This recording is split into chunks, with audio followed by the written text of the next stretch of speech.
Yeah, this thing right here, Daddy called it a get you stick. And he kept it right behind the seat. I mean, since I was a boy, it was back there behind the seat. And my mother said it was a peacemaker, but he said it was a get you stick. And he would get you if it became necessary. But anyway, this is a what's called a bobbin off of a spinning machine at the Beacon, the blanket plant out at Swanoa. It's now closed and it burnt down in the early 90s. And so he worked there 36 years. He started before I was born, and he worked 36 years, and he drove this car back and forth to the Beacon, to that plant, 28 of those years, 28 of the 36, back and forth. And somebody asked him one time, "Hey, Rob, you ever have any trouble getting home in that Ford?" He said, "Hell no, I got home every damn time I wanted to." Sometimes he wouldn't come home for a day or two. He would be out checking on sick friends, I think.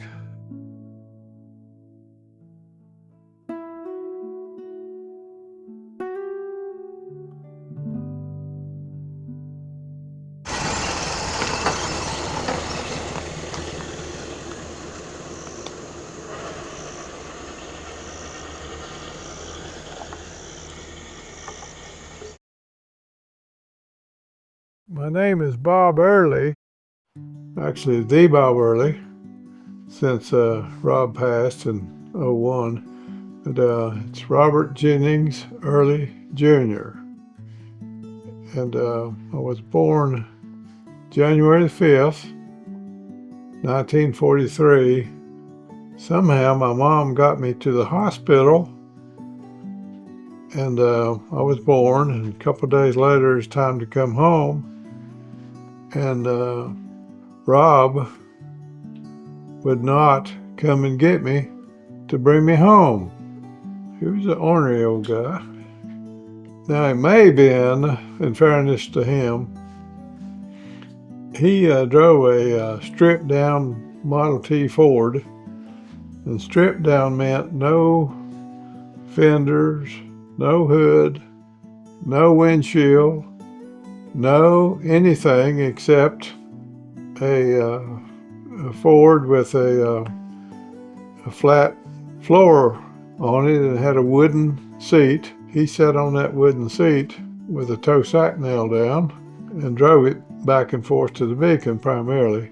By this time it's probably January 7th, and wintertime and cold, and maybe it might not have been good to bring a baby up the road in a stripped down Model T. And so my mom brought me home on a Queen City bus that ran from Asheville to Charlotte. We got off the bus in Fairview, right opposite the Fairview Fire Department.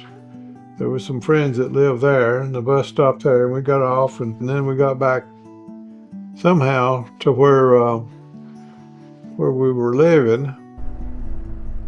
I drive up this road frequently, just a little trip through the neighborhood, and my dad used to do it. I don't know why I do it, but it seemed to be still fun, so I continue to do it.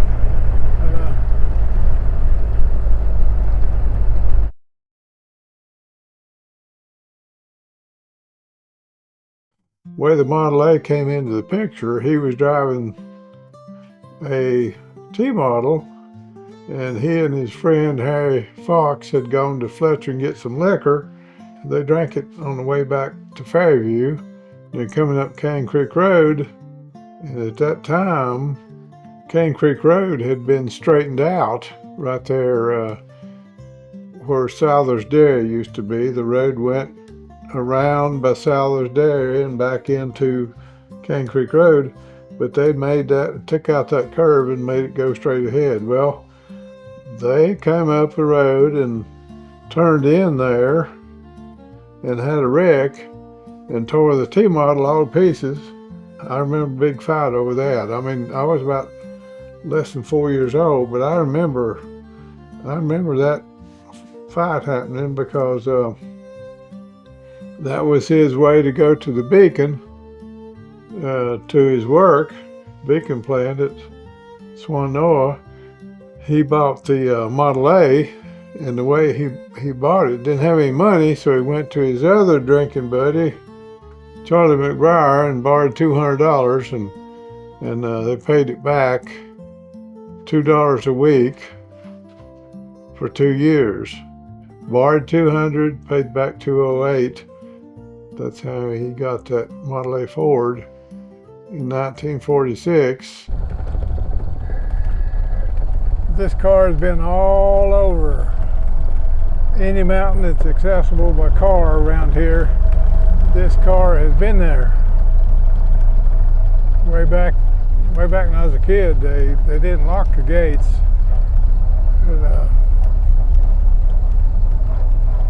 And Dad would take me up on all of them.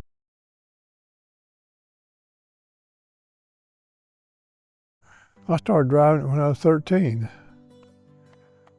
13 from 81 is 68. I've been driving it 68 years. And yeah. Dad would go to the cotton mill at 2 o'clock for the 3 o'clock shift. He'd leave home about 2. And I'd get home from school about 2:30. And I would jump in the car and start it. I learned to start it by watching him. I would drive it, and then when I got back home, I would drive around and park it in the exact same places where I found it. And then I would walk over to the edge of the woods and break off a pine top and knock out those tracks in the dust, and so he couldn't see them. And then I'd throw the pine top away. Well, he kind of caught on to that shenanigan, and so one day I came home from school. He knew something was happening, but he didn't know what.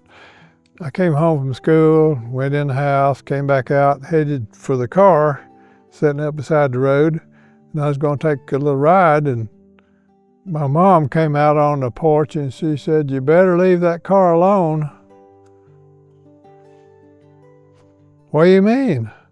"He's going to work." And so she meant I shouldn't bother the car. So I came up to the car and I walked all the way around. I went all the way around again, and then I saw something that looked suspicious. I looked under the front wheel, and there was a apron on one side. There's a big wheel, and then there was an apron on the other side. If I backed up, I was caught. If I pulled forward, I was caught. I said, "Oh, he set a trap," and he did. All he'd have to do is say, "Did you drive the car?" And you'd have to answer him, tell him the truth, or he'd beat the crap out of you or beat you for crapping. I stayed away for a week or two, and he kept putting aprons under there. And after about 2 weeks, he stopped, and I started driving again. But I never did get caught. He never did ask me. Okay, I'm going to start the car same as I did when I was 13 years old, and I learned to drive by myself while my dad was going to work. I would get in, and usually I just go ahead and push the clutch in and turn the gas on, little valve under the dash there, and then the spark, push it up, and that makes it fire at the right place. And then the gas lever, you pull it down a little bit, and you can see the gas level moves that gas pedal down there. When you pull it down, it goes down. And then turn the switch on, still in neutral. Okay, hit the starter. Choke it usually one time, that's the choke. And if you're lucky, it starts. I turned 16, so I asked him one day if he would take me to the driver's license place to get my driver's license. Hell no, you got there by your damn self, and you can get them best way you can. I ain't got time to fool with you. And so, end of subject. No more, nothing else said. So it rolls around to the next year. I was 17, down in the garden hoeing corn. Had on a pair of short pants and no shoes, no shirt, and hair disheveled. I was hoeing corn and sweating, and he comes out on the porch and says, let's go. I said, where are we going? Well, get in the damn car if you want to go get them damn license. So I run in, jerked on some pants and a shirt and combed my hair and put my shoes on, had brogans with no socks. Put them on, jumped in the car. No, you're driving. And so drove it over to the highway patrol station on Highway 70. It was drizzling rain, and I parked there in the parking lot. He got out of the car and backed up against the building. Had a little overhang, and he was standing there out of the rain, and I went up and met this little young highway patrolman. He said, do you have something to drive? Yes, sir, I do. And so, okay, let's go. And so he grabbed his hat, and we went out, and Dad was still standing there backed up against the building in the dry. And so we got in the Model A and went down the hill to Old Hall Creek Road and turned right. It was drizzling rain, and he was interested in the car. That was his main thing, the little highway patrolman. He had never seen a Model A Ford. He said, let's go back up a hill. And it was a steep hill back up to the parking lot. And I pulled her around, put it down in first gear, and I gunned it. I mean, I showered down on it to get up that hill. And the windshield wipers kept going. It's just smooth. They never faltered a bit. They just kept going. Well, when Henry first made the car in 1929, he used compression off the manifold to push the windshield wipers because it was cheaper than putting a windshield wiper motor on the windshield wipers, and it would save a few bucks to have that compression. And but in 1930, he started putting electric windshield wipers on because they were just far more effective. They always ran and didn't stall when the compression was low. This little young highway patrolman, he was so impressed. Oh, the compression must be good on this car. Yeah, the windshield wipers are still going. I said, oh yeah, my dad works on it all the time. I didn't know what compression was, but I was in agreement. And he was just floored that the windshield wipers kept going. And so we got up to the top, and Dad came over, and the little patrolman started asking him questions, and he said, man, you must have this car in good shape. I said, hell yeah, I'll drive it to work. And so he said the windshield wipers just kept going and didn't lose a bit of compression when you're coming up that hill. Oh, hell yes, I keep it tuned up. Well, all along, he had electric windshield wipers on it. He went back in and we got in the car and he said, that crazy little son of a bitch, he didn't know what hell was going on. And I didn't either, but I said, okay, I have my license. That's the only thing that mattered to me.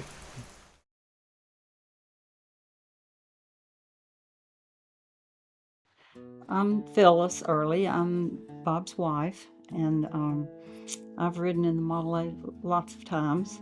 And I did meet Rob, and I never saw the side of him that Bob has described. But there was plenty of cuss words I heard. And one of the most curious things I ever heard him say about the Model A was, I sure am glad that Model A can't talk. and, and I've always been curious about what those stories would have been, but I never knew. He never elaborated at all, but he did make that comment, which to me was so funny.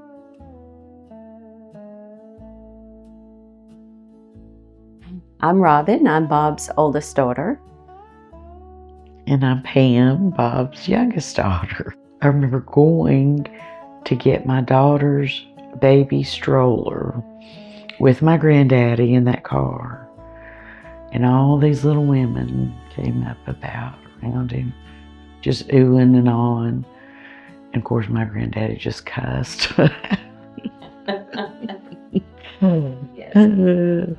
I remember that car being, when my grandfather owned it, it was different. It was black, it had yellow wheels, and it had a tag on the front that said, "Eat more possum."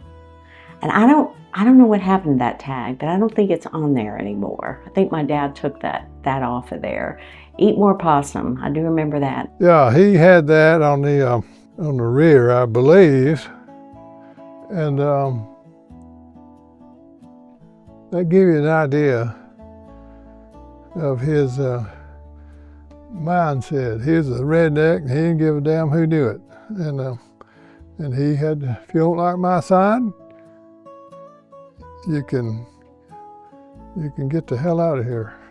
Well, I remember my granddaddy driving it on the highway, it was like 8 o'clock in the morning, and he would have traffic backed up to that cave. While people were trying to go to work, he'd be cruising along in his Model A on the way to the river ridge to get his biscuit, and cars would be backed up behind him. So I remember that. I remember we had to ask him to stop doing that. He had to pick a later time. The scariest ride I ever had in the Model A before he gave it to me was I was about 14 years old or so, and he and I went fishing to South Mills River. We drove over there down by the checking station down to the river, and then went downstream and crossed the river, crossed South Mills River, and started up the hill on the other side. And that road led to up Pea Ridge.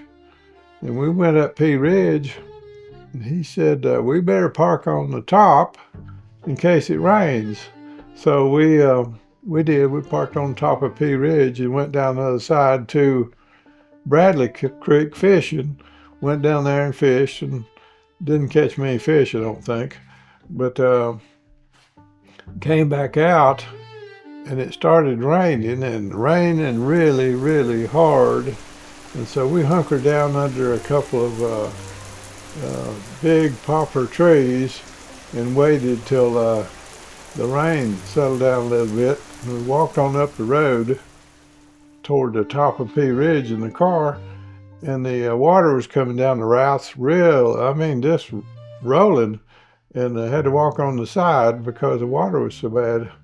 And I got to the top of Pea Ridge, and Model A was still sitting there. It was pointed toward Mills River and go down the other side and cross the creek, cross the river. And so we came to South Mills River, and it was up and flowing, and it was dingy. And he didn't say anything and didn't appear to be scared to me, but he just hit the water wide open, get rolling, and we started to cross that river, and it was a good size little river, and the water was pushing on the. We were going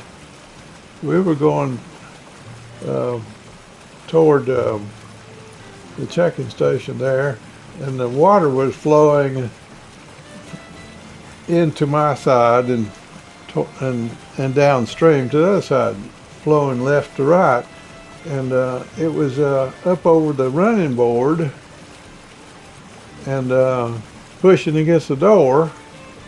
And he said, "Open the door." And I pushed and pushed. He said, "I said, open my damn door." And I couldn't. I was a little guy. Well, I was 14 years old maybe. I couldn't get over, so he reached over and pushed it open. And the water came through the floorboard, and he opened the door and went out the other side. And the muffler was going blub, blub, blub, blub, blub, blub, blub, blub, blub, under the water, and we were going across. And I knew something was wrong, bad wrong, didn't know what. But the car, the back end, was washed downstream, and we were looking basically upstream, and we had another 20, 25 feet to the other side. No problem with Rob. He just put the pedal to the metal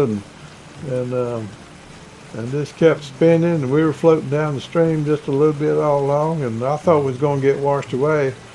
And finally he got traction on some rocks and spun on out there. I mean, he got to the other side, and I could tell he was concerned, but he wouldn't say anything. He wasn't going to show any fear or anything. That old house right up the cove there was one of my dad's drinking buddies, and they'd come home drinking, and they'd go there, and this old guy had a car. They'd go there, and it was cold one time. He was telling a story, and real bad cold, and they was about drunk, and they went in the house, and his wife gave him some pinto beans and cornbread, and boy, he said that was good eating. And he laid down on the floor in front of the fireplace and went to sleep, got warm and went to sleep. About the time he said he got to sleep, she come over there and hit me on the boot with a broom handle and said, "Time to go, Rob." And he said I got up and went on home. Had to walk our way back to Fairview, there where on the hill there at the fire department where he lived.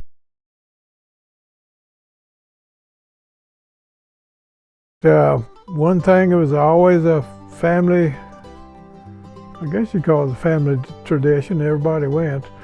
He would go down Lexington Avenue and get a watermelon, one of those big striped oblong watermelons, had the seeds in them back in those days, and bring it home. And on the 4th of July, he was off work on the 4th of July, and he put that watermelon in the back and scotch it where it wouldn't roll around.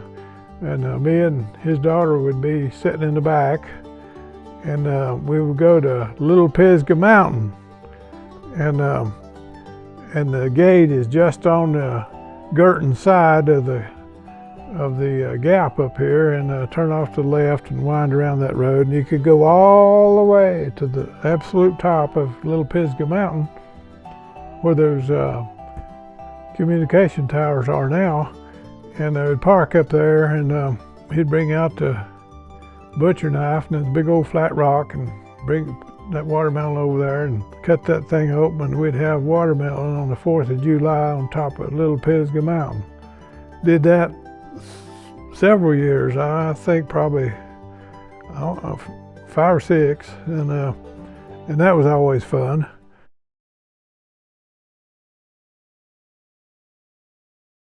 When the girls were little, Rob kept 3 game roosters in a chicken coop.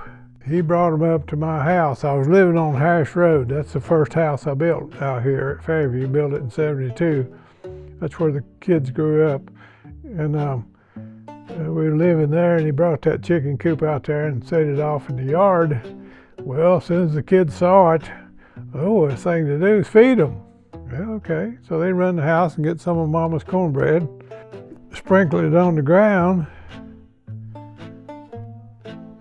and opened the door, and those game roosters came out.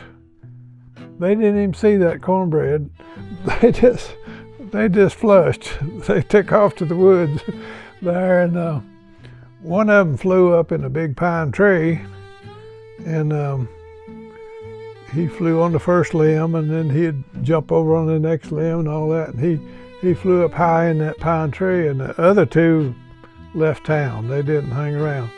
And so I wanted a game rooster to get the hackle off of it to tie dry flies for trout fishing. Okay, so I go in the house and I get my shotgun. Boom! The old rooster comes down, and I get him and get the hackle and then did away with him. But when I shot that rooster, that was not the right thing to do. Those kids didn't like that. They thought that was awful. But anyway, they got over it. That's how we learn to do anything, is that, whether, like when I learned to drive, I was 15 years old. I had my driver's permit, and we went to New Jersey, and I drove through the New Jersey Turnpike and Washington, D.C. I'm 15 years old. She's 13 years old, and he's asleep in the back of the car. This is how we learn to do everything. Everything. True? Yes. I mean, he put us in there. Yeah, you learn to swim, he threw you in the water. You learn to swim. That's how we learned everything. Yeah, I mean, he pretty much put us out there. And there wasn't any sugarcoating. And it was, by God, you'll do it, or... There was no choices. We didn't have choices. No, you didn't get to bargain, so to speak. No, we didn't bargain, no. There was no bargaining. We did not talk back. No, he didn't necessarily have to discipline us. All he had to do was look. He just had to look at us or say something. I remember him giving us a spanking one time, and we were laughing so hard that he was laughing, and it was over. I don't remember him ever spanking us other than that one time. And it didn't work out well. It didn't work out well for him because we were just laughing and laughing and laughing. Yeah, he made sure we were well behaved. We were to be seen but not heard. Yeah, that's his favorite thing. And sit up straight and put your hands in your lap. And every time we'd go anywhere, all the way there, we were supposed to say, we did this whole thing. Yes, ma'am. No, ma'am. Thank you, ma'am. Thank you, sir. G-damn. No. Anyway, it was, we had this whole thing that we went through when we were going somewhere. And children are to be seen and not heard. And yeah, that was kind of... I mean, we had to toe the line, yeah. I don't know what happened along the way.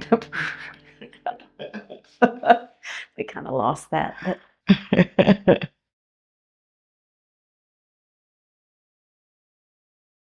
We were both working in Mission, and the year was about 1986 or 7, and I handled projects over at Mission, projects meaning building additions or renovate an office. So one day I got a call from her supervisor. It says, come up here, we need an office. Well, this little office normally would take 3 days at most to do the work. Well, it stretched out to 2 weeks. I was not as much interested in the office as it was her. She was a cute little redhead, tall, slim, red hair, green eyes, reserved, attractive. We had a employees meeting, and it was a meeting had to do with filing her taxes and so on. And I had seen him around in the halls, and he had seen me around in the halls, but we'd never met. And so as we were leaving this meeting, I don't know if I waited on him or he waited on me so that we did walk out together, but it did work that way. And of course, having been a meeting about taxes, I don't know which of us informed the other one first that we filed single. And so once we knew that, then I'm sure he felt more comfortable coming around and asking me would I like to have a tour, to this other department. I was walking down the hall past her office area there, going to another project, and she was standing, or just happened to be near the door. I said, I'm going over here to look at a new MRI project. Will you want to go? And it was in her department. Sure. And so we went over to the project and looked around and chit-chatted and came back, and got back to her office. I had her phone number in my pocket. That was good. A day or two passed, and I called her, and we made plans for me to come over to her house. She lived there in Biltmore. Go by her house, and I didn't know exactly which house it was, but she said she had a wooden goose, a flat board cut out like a goose, in her dining room window, and so I drove by the house and looked back, and I saw that damn goose. So I turned around, went back down, and we went in and chit-chatted, talked a good while, and then we started dating, but we got things out of order. We had three grandkids in 1990. We got married in 91. How do you get grandkids before you get married? Well, we made it work.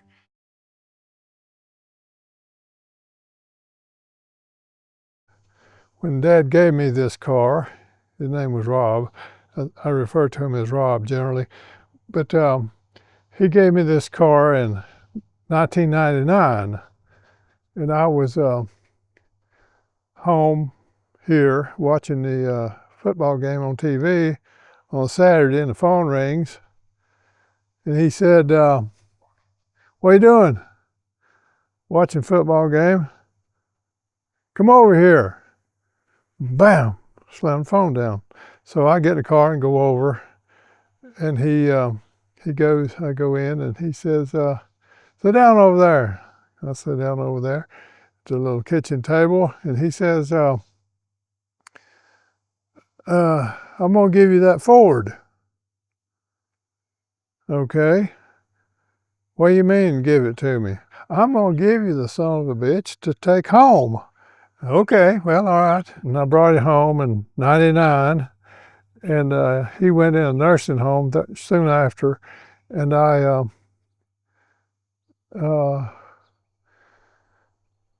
he passed in February of 01. Well, that same week, I started restoring it. This is the book I used to record the restoration.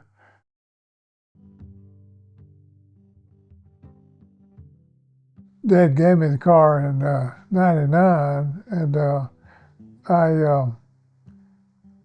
brought it home and kept it in the basement, and it had the 35 Ford wheels in it, so I immediately bought some 19-inch wheels and painted them yellow, like old Yeller wheels was, and soon thereafter, and drove it up to his house, and he was not happy. He wanted to know who in the hell talked me into putting those damn wheels on there. wasn't those others good enough for you? And so I told him it was my idea, and that's what I wanted to do, and that's what I did. And he was okay with it. So that made me hesitant to do more anything restoration, because I get the same story. Wasn't it good enough for you when I give it to you?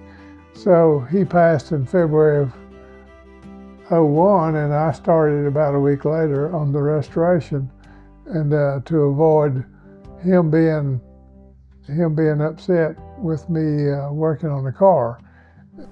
I just ran across a picture, the first picture that I made when I started restoration of the car.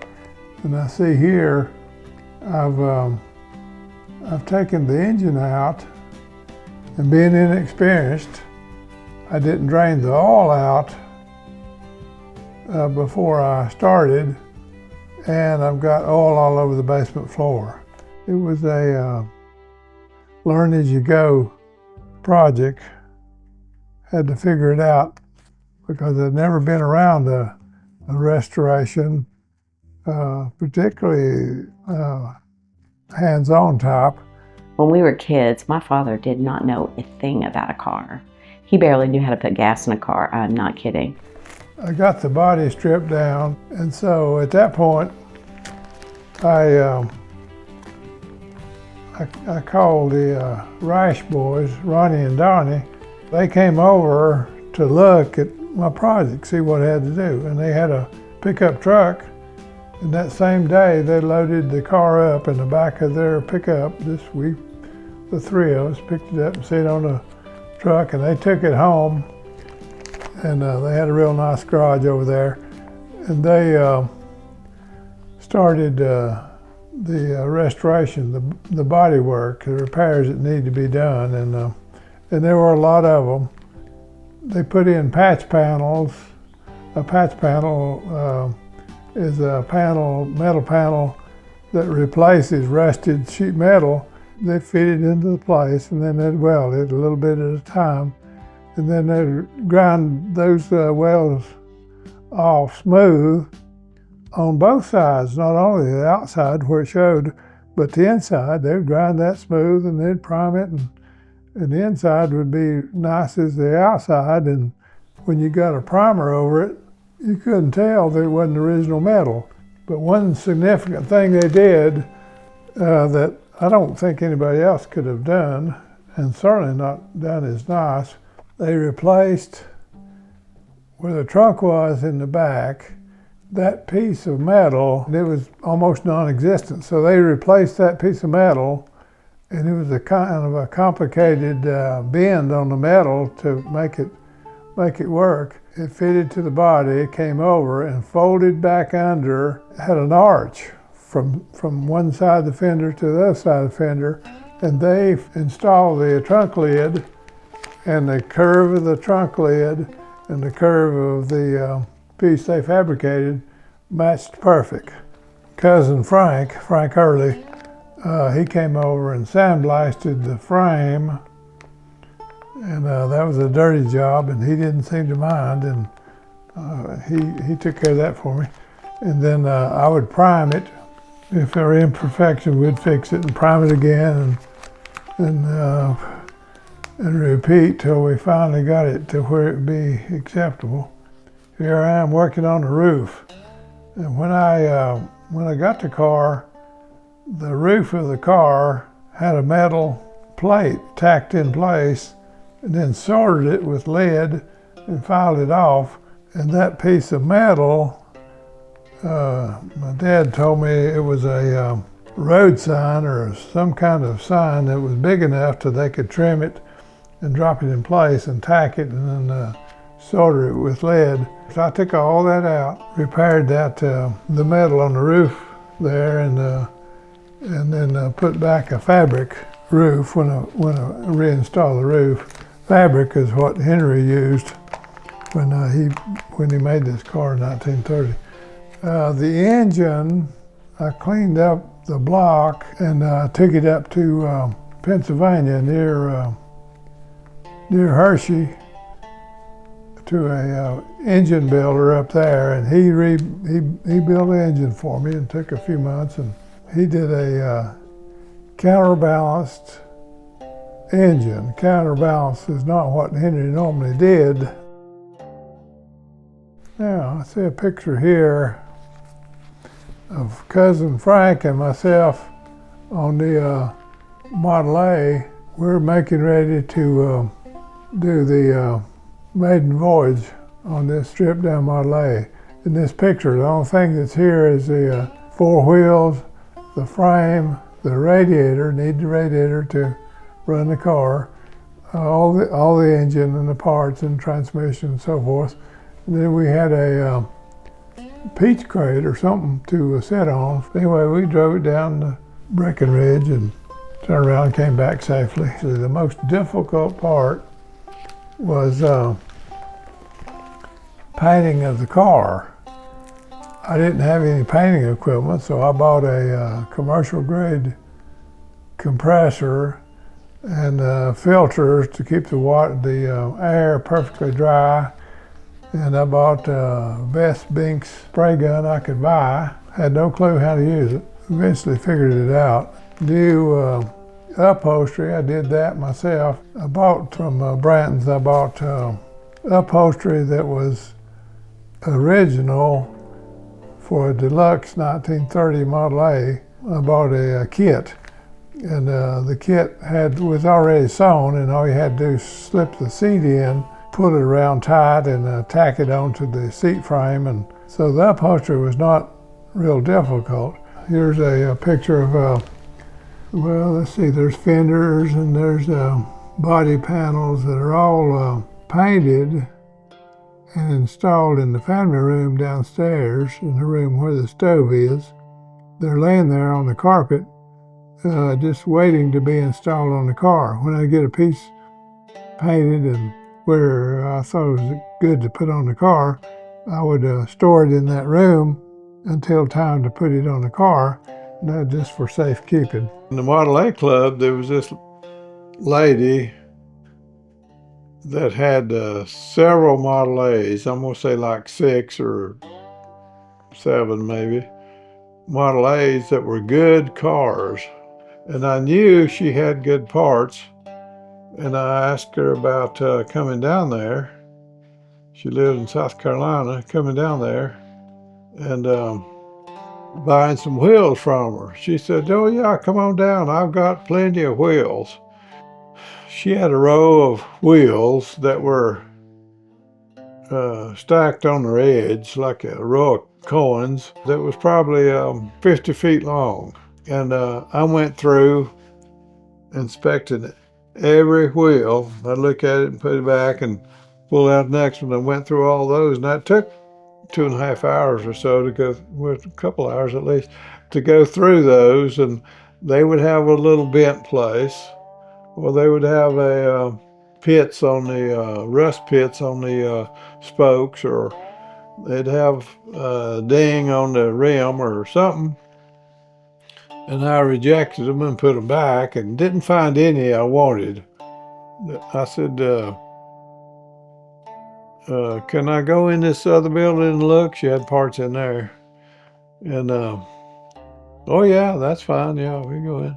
Well, I went in the door there, big old garage door, and went in, and right there in the middle of the floor, there were 6 Model A wheels stacked up. When I saw that pile of wheels, I knew I had to smooth her up a little bit and kind of sweeten her up, and said, "Sylvia," that was her name, "we need to look at these wheels."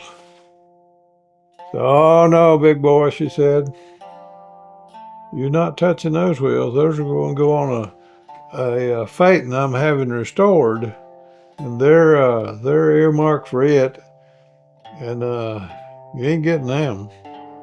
I said, "Sylvia, let's get serious. Let's look at these right here. And, well, look at them if you want to." And so I looked at the top when they said over, and I did that all, and they were perfect. I said, "Sylvia, we got to talk about these. You got plenty of wheels, and I just need 5. You got 6, I just need 5. I knew the gate was open. She said, there's 6 of them there. If you get them, you're going to have to take all 6 of them. And I said, well, I can probably handle that. And I thought, oh, she's giving in. Said, Sylvia, give me a price on these right here. You don't want to pay that for these wheels. You can't get these cheap. She told me the price she wanted for those 6 wheels, and it was expensive.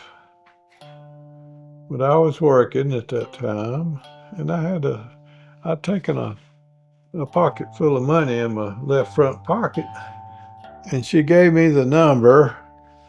And I reached in my pocket and I pulled out that roll of $100 bills, and I peeled them off and handed her to her. And I said, hey, babe, that guy that came with me, his name was Babe. I said, babe, let's load these up. Well, I had them damn things in the trunk of the car and then in the back seat before Sylvia could turn around. They're the ones on my car, but you can examine them, and there's not a blemish on any one of them, not anywhere. And I mean, they're premium. And so that's how I got my wheels.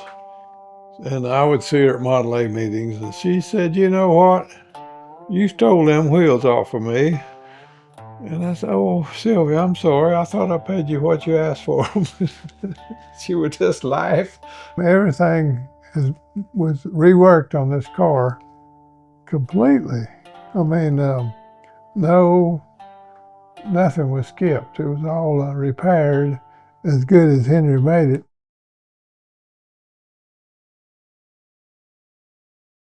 The restoration started in the first week in February '01, and maiden voyage, that maiden voyage after the car was completed was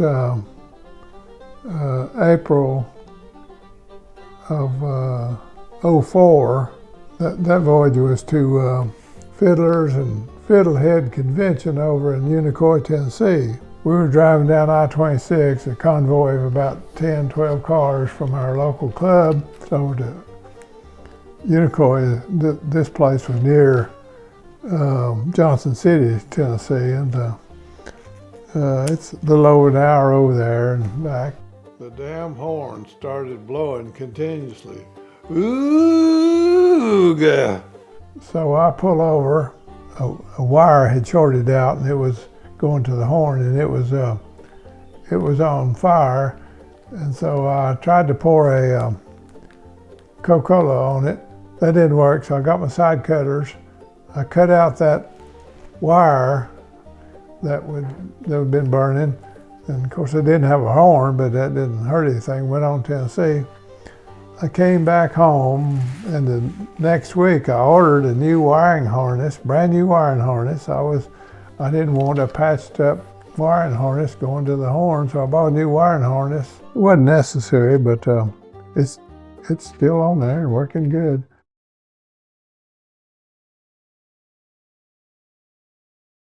And I was over here tinkering on this Ford. I had backed it out, turned it around, and it was facing out, facing like it's going down the hill. And I'd brought my Jeep around up to the front, and they were bumper to bumper. And the reason for that was I was using a timing lot to time the Ford, and the timing lot needed a battery, so I used a Jeep battery.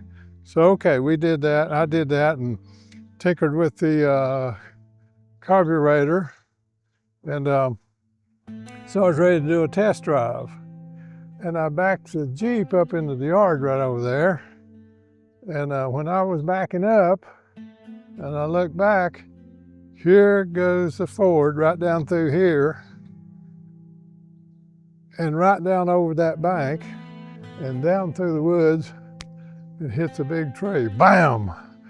And this was on September 11th, 2006. 9/11/2006. Hit that tree down there, and it tore the car all to Hades, and so it was a big event. All three daughters came over, and they were all distraught. But I was not really upset. I was disappointed. I worked my butt off getting it fixed, and then drove it a while and wrecked it. It was, it was a really, really sad day. And, when people are really, really sick, you've heard the term, they're going to call in the family. Well, when they hit the tree, we called in the family because both daughters had to come. We called them, and that, was very comparable, I thought, to because we have referred to the Model A as a family member, and so has Bob's daughters referred to it as a family member. Wow. It was a day, it was like we brought food. It was like a death in the family. It really was. Yes, because it affected all of us, like a true death in the family. It was like, oh, yeah, it was, we had to come out there, and like she said, bring food and try to see what kind of state of mind he was in from it, and, just... And Phyllis, bless her heart, she was in a state of mind too. I mean, it was a big deal. I mean, you think, okay, a car crash, and nobody was hurt, but it was a big deal because all his effort that he had put into that car, and then in just an instant, it was horrible. I was scared, but it turned into disappointment really quick, and I thought, oh crap, what have I done? And of course, my dad was already gone. He drove it 49 years and never had any kind of accident or any kind of calamity. Well, he would have. Ain't you got no damn sense? Why'd you set the parking brake? Why'd you jerk the damn brake up? What the hell's the matter with you? And there would be no empathy at all. It would be all, you little dumbass, why did you let it happen? That kind of approach. I could handle that. I'd had many years of that feedback. We didn't know if he would put it back together and start again or not, but he did. Actually, I thought, well, it's fixable, so we'll move on. I gathered the parts over about a year, and took a long time to get the parts, and then put it back together, and turned out just like before.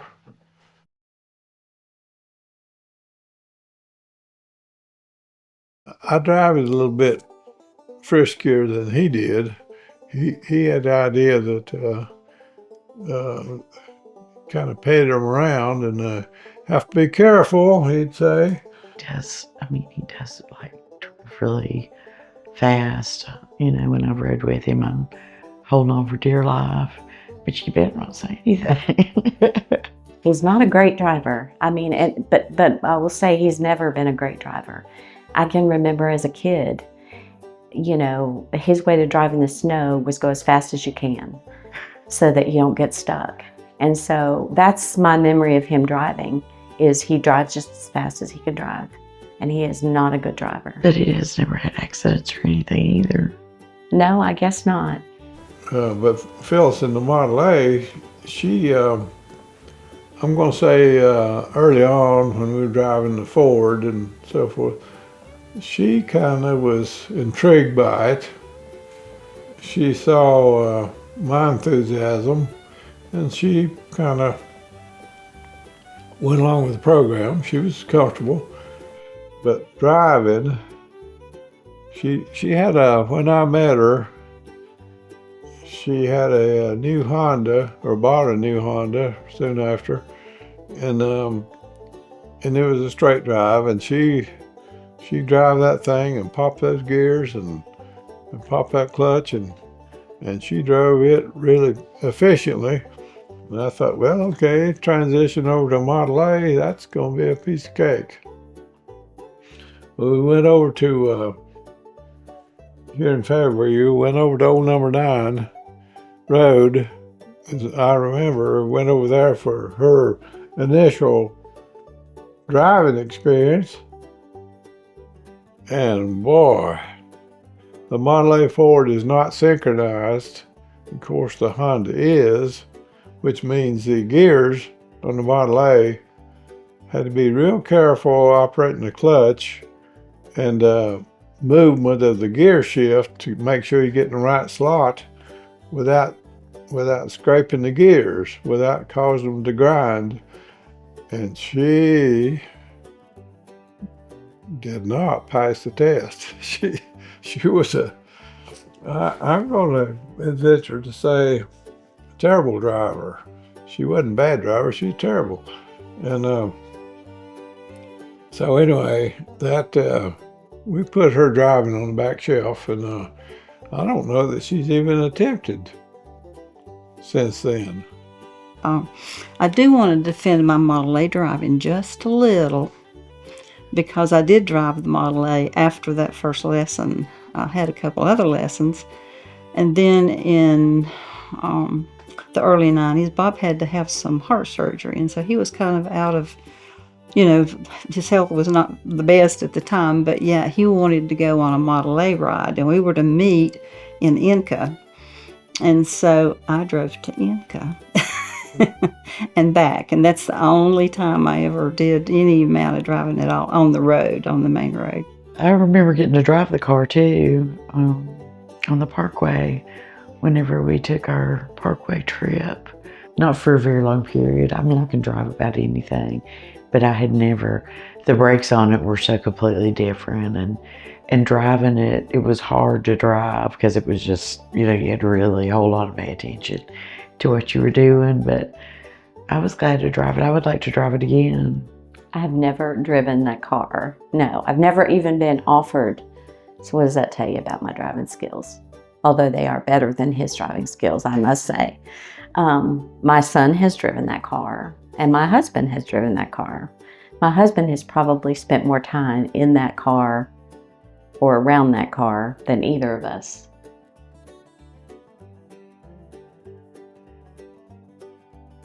This is a distributor that distributes all the spark, and this is a little carburetor.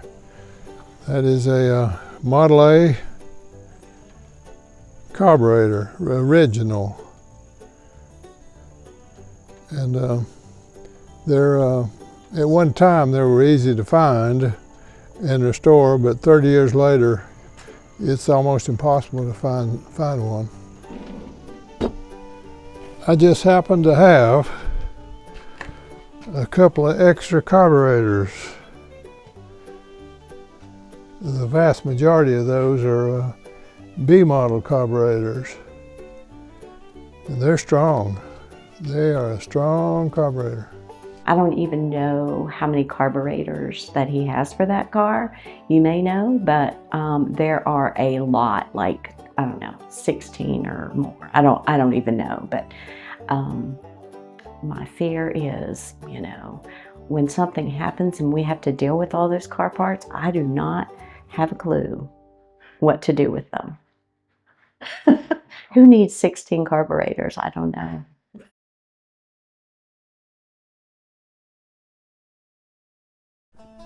In the fall of 2014, I decided to drive my daughters the complete full length of the Parkway, and youngest daughter, Pamela, the redhead, we went to Cherokee and started early in the morning and drove north on the Parkway till we got just inside the Virginia line, and it was about halfway. It's 387 miles full distance, so a little bit less than 200 miles we drove, and we spent the night there and got up the next morning and had breakfast at the Mabry Mill, and then that day, the second day, drove on to Stanton, Virginia, the northern terminus. Phyllis and Robin drove around Interstate 81 to Stanton, Virginia. We met there, the four of us, and had dinner and spent the night, and then switched passengers. And the oldest daughter, Robin, came back with me. Well, the last part from the Virginia line back to North Carolina, the majority of that was terrible driving conditions. It was so foggy you could not, rainy and foggy you could not see. And the guardrail was right over there, and I couldn't see the guardrail. We named it the guard dam rail. And, but anyway, I didn't have the windshield wiper hooked up.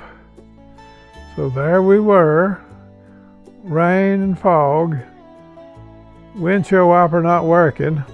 I remember it was raining on that trip, and he got a old, like a piece of wood. It was a thick piece of wood. Go ahead. I need to interrupt that because I did that. It was the back scratcher we had. It was a back scratcher that we had. Okay, just let me just go forward for just a minute, or backward. We started out that trip. I did the first leg of that trip with him from Cherokee to Asheville. So that piece was done. Well, from Asheville to Virginia, she took that piece of the trip with him. And then on the way back, I drove up to Virginia, and you came back with Phyllis, and I rode back with him. And on the way back is when we created that back scratcher, and we had like a towel from the hotel, and my hair bows, or my hair bows, and we'll say hair bows. And we created that windshield wiper thing. She had actually it was a back scratcher that she bought in one of the gift shops for a handle, and wrapped that towel around there, and we put a hair tire, a bow or something around it to hold the towel on, and she'd reach out the window and wipe up and down to clear it off, and I'd take it over on my side and wear it up and down like that, and then she'd take it over and take it off and wring it out, put it back on. That's how we got home. I bought a pint of Madison County white liquor, and it must have been 100 proof. You could shake it, and those little beads would come all the way to the top. I mean, that's the sign, it's high proof. And I put it in the trunk, wrapped it up in a towel, put it in the trunk, and the story goes, I've hauled liquor in that Model A all the way from Cherokee to Virginia. I never did drink that liquor, I poured it out. It was too stout for me.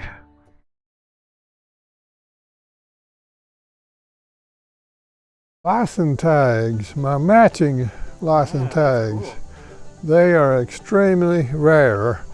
This tag with the same number on the rear. And this tag, being a 1930 tag, that's the same year this car was built. And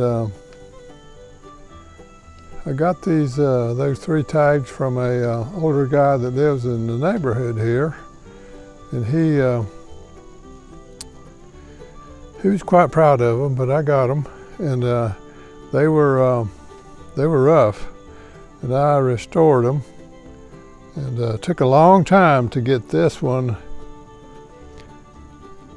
in condition to be painted, and I finally did. I fixed the metalwork and did repairs on it, and the bends and the kinks, and got it all straightened out, and then I took it to, I primed it myself, and then I took it out to, all three of them out to Hendersonville to the shop out there, and they painted it. They put this base coat on, base coat, and that's original color.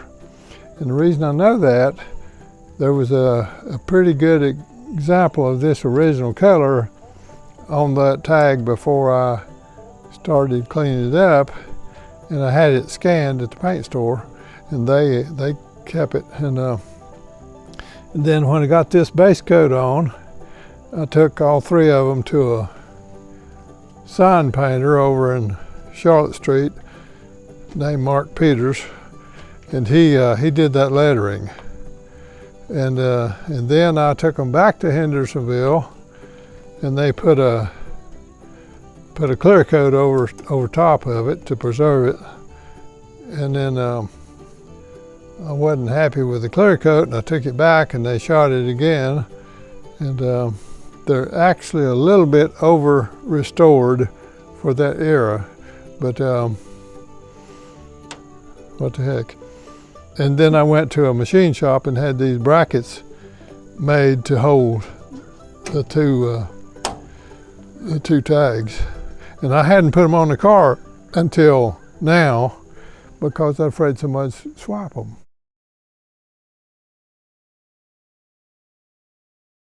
Well, the future for the Model A, I've already made provisions for Robin to be she's gonna receive the car when I'm done with it. And that doesn't mean I have to pass for her to get it. I can give it to her, as Rob did me, and she can take it home and keep it. And my hope would be grandson Kyler would have an interest and eventually get the car at some point. He's about 34 or 5 now, and he's a very responsible kid and could take care of it and work on it. He's very capable of the mechanical issues and so forth. And eventually landed his ownership and to take care of. I mean, my opinion is it stays within the family. I mean, that's what I would want to happen to that car. It needs to stay. Even though our children may not have an interest in it right now, you know, they may be like him. When they get older, that will be something that they take an interest in, you know, or even the great-grandchildren. That's my thought for that car. I feel like it needs to stay within the family, whatever that looks like. I agree. Yeah. The better choice would be her because her husband knows how to work on it. I mean, he knows that car in... You know, so I would think to keep it maintained, you know, the better choice would be her or even Kyler. I don't know how much interest, you know, Kyler has in it, but... Kyler is the only male grandchild, and he has been with my father to a car show before. He has driven that car before. He's very mechanical and knows stuff and can figure things out, like, you know. So, I mean, he might be interested, you know, in taking care of that car, but even if he didn't, my husband knows all there is to know. And I know enough to know what year it is. Yeah, that's about it. Well, I grew up with the Model A. Dad bought it in October of '46, and it was the only car I knew until I left home after high school, and then after that he bought another car. But I grew up with that car, I started driving it when I was 13, and when he'd go to work, I would drive it, and just was always around it, and it was always there, and it was expected to be there, and he was proud of it, and I was proud of it too.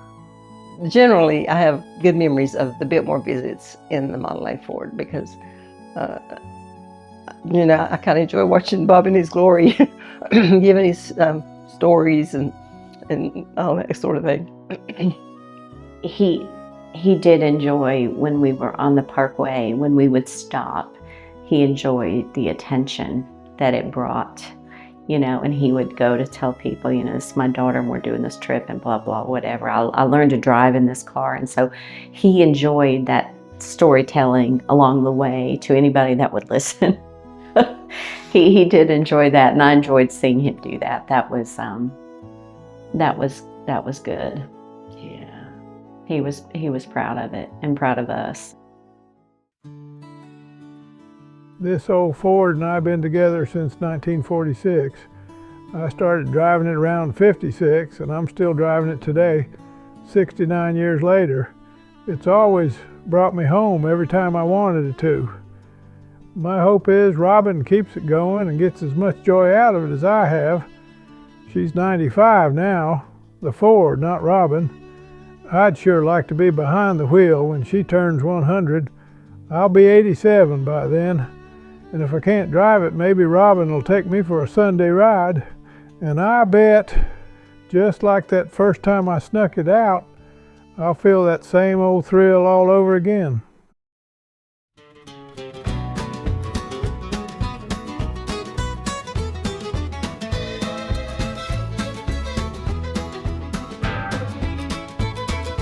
Beacon whistle blowing loud, Daddy's gone all day. That old Model A is sitting proud just inside the gate.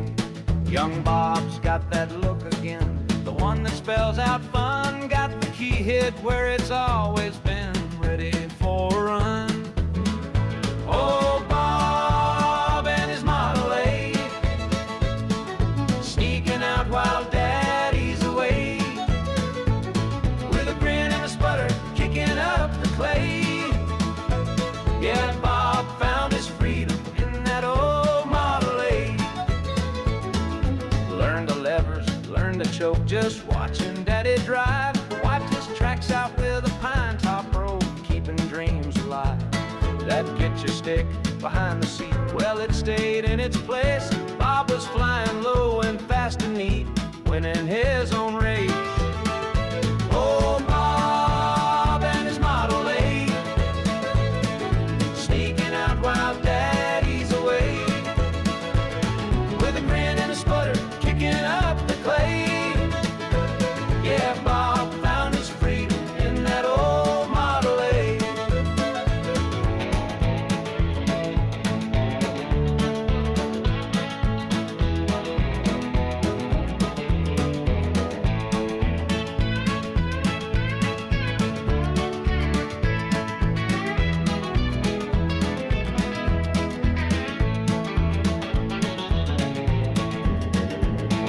An acorn trap was waiting, a test ride on the ground. Daddy thought he had him cornered without a single sound.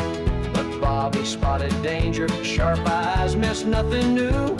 Just left her parked right where she was till Daddy's watch was through. Oh, Bob and his Model A, sneaking out while Daddy's away, with a grin and a sputter, kicking up the clay. Yeah, Bob found his freedom in that old Model A. Yeah, I did not expect that. Wait, did you hear that? No. It's a ghost! Run for your life! Oh no, are you all right? Yeah, I think. Who are you? I am the ghost of Henry Ford. It's cool that you still have a Model A because everyone else has like some other recent car. Anyways, goodbye. That was weird.